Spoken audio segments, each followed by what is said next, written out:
Did you? Is it recording? Yeah. Is there a red dot? Yes. Oh, hello everyone. Hello, future Matt.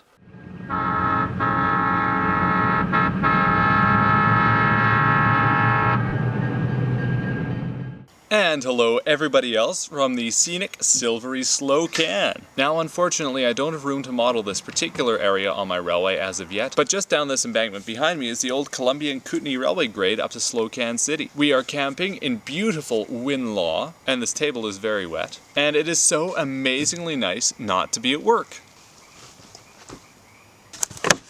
Yeah. So a bit of history. Up there is Slocan Lake, and it's called the Silvery Slocan because the entire valley is just full of mineral deposits. Over there is the mining town of Sandon, which GN and CP once vied over in a terrific war second only to the one in the Boundary District. And before the silver collapse of the late 1890s, this was full of boom towns. About 30 kilometers behind me is the beginning of Slocan Lake, which is more like a Norwegian fjord than an inland lake. It is deep, and it is cold, and it is lined with cliffs which the railway decided were insurmountable. The result of this was that the only service on the lake was by barge or by steamship until the highway was built in the 1950s. Even after that, it took until 1988 for the highway to be widened enough to get the trucks onto the road and off the railway so that they could finally abandon the barge service. As per usual, I'm about 1 year late to the party.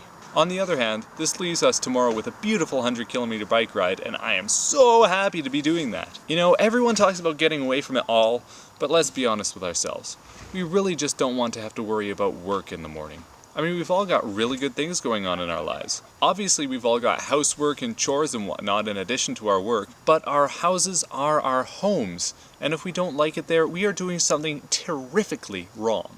I've got my railway, and I've got my kitty cats, I've got my girlfriend and my comfy bed which I love to sleep in for hours on end. And out here, the only thing that I really am glad that I'm away from is that 13-story building which I have to inhale cement dust in day after day. However, it's all really necessary, isn't it? Couldn't afford the tent, couldn't afford the gas, couldn't afford my 5D, and I couldn't be out here, which is where I really prefer to be. Anyways, my week. I got a little more done than I expected. I worked a bit on the sawdust burner, but it's not done yet because soldering is hard with a crappy soldering iron. Most importantly, I finished the helix.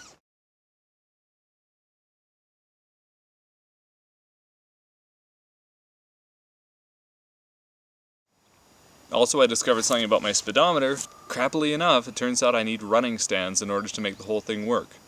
So I'm going to hold off on ordering those until I've got my 5D and all my other stuff paid off. I put a new deck in my car so I could actually play from my MP3 player. On another note, how come there is no competitor to the iPod Touch? Is it because everybody uses phones instead?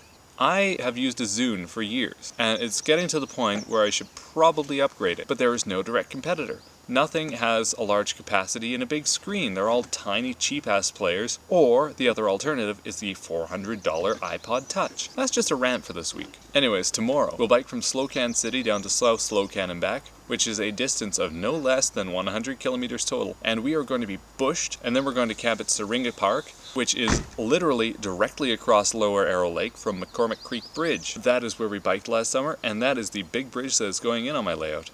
And since you were probably wondering, the clip at the very start was at Kootenai Summit. We had a grand old time in Creston, and I slept 13 hours in one night for the first time in 2 months. Ah, May long weekend. Couldn't be better. It's even not raining. I shouldn't say that. That'll make it rain. But hey, it's not raining right now, so I can do this. Anyways, I'll tell you how that ride went next week after the choir concert. I really do have a busy life now, don't I? See you next week. On another note, shut up, turkeys.